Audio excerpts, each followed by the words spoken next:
राधा स्वामी। चैतन्य की ही उपस्थिति और स्थिति ऊपर से नीचे तक मौजूद है और जो कुछ भी है वह उसी के होने से है। अंतर के अंतर में भी चैतन्य अखंड है। फर्क सिर्फ अधिकता और न्यूनता का ही है। जिस स्तर पर न्यूनता है वहाँ मन माया उपस्थित हैं, जिसकी वजह से ही स्तरों की भिन्नता का आभास होता है। जो यदि चैतन्य अंतर से अखंड ना होता तो फिर कभी भी जुड़ नहीं सकता था। यह सत्य, स्वयं सिद्ध और स्वयं ही प्रमाण है। चैतन्य स्वयं सिद्ध, सदा चैतन्य, सबसे बढ़कर और अधिक से भी अधिक है।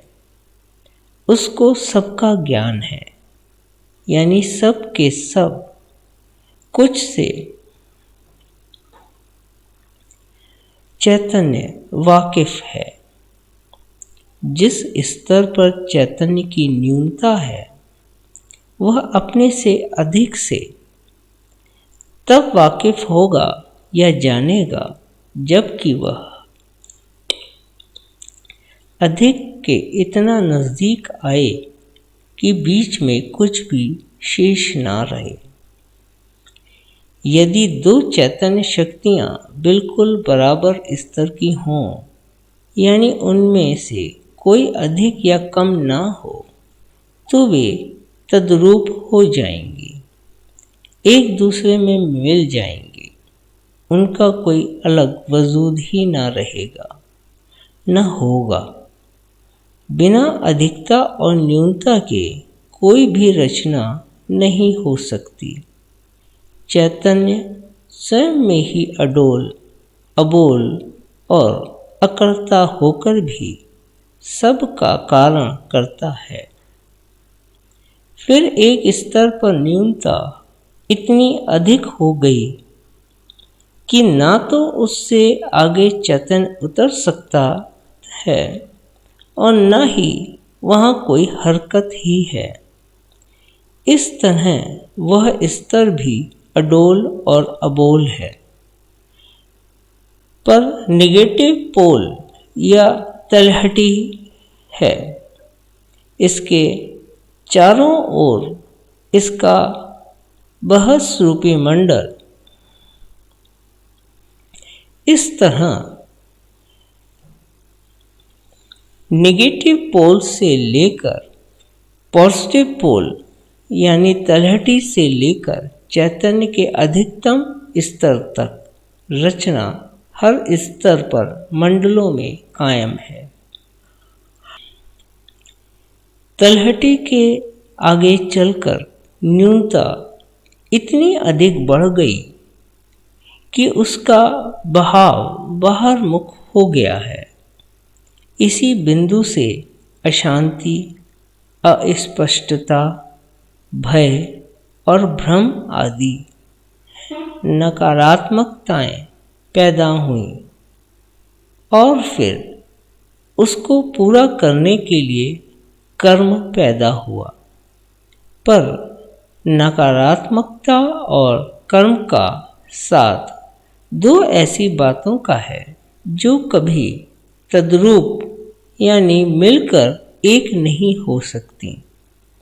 इसी कारण जगत में कर्म हमेशा प्रधान बना रहता है और कर्मों से कभी मुक्ति नहीं मिलती, जो 84 जून का कारण बनता है।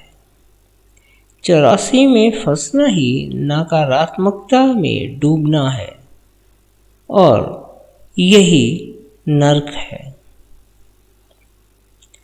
कुल रचना में चैतन्य के स्तर दर स्तर मंडल बंधे हुए हैं, जिनके चारों ओर उनकी तुलना में जो कम चैतन्य के मंडल हैं वे घूमते यानी चक्कर काटते रहते हैं और यही गुण कुल रचना का मूल आधार भी है, जो कि हर पिंड, इंसान, हैवान यानी कुल जीव जगत, वनस्पति और जड़ पदार्थों, यहाँ तक कि परमाणु तक में पाया जाता है। ऊपरी मंडलों में भी यही बात है।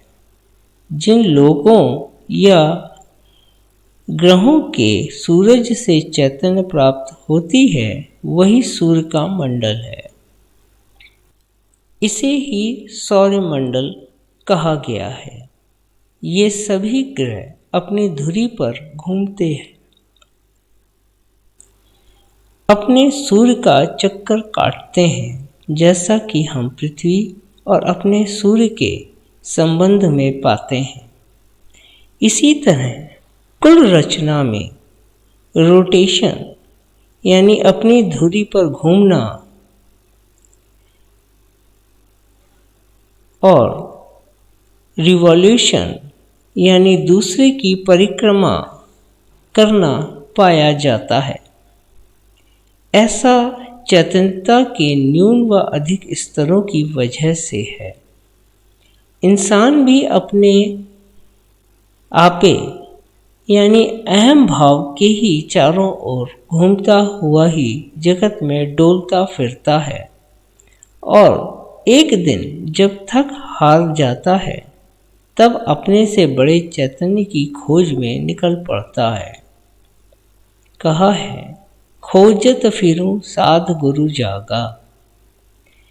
सामान्य दिनचर्या में भी हम इस बात को देख समझ सकते हैं। जबकि हम अपने दिन भर के कामों से थक जाते हैं, तब नींद की आगोश में जाकर फिर से अपनी चुकी हुई चैतन्य सामर्थ्य को स्वप्नावस्था में ऊपरी सूक्ष्म मंडलों में जाकर प्राप्त करते हैं और इस तरह लौटकर जागृत अवस्था में आकर फिर से चैतन्य हो जाते हैं। यही मनुष्य में रोटेशन और रेवोल्यूशन की स्थिति है। राधा स्वामी।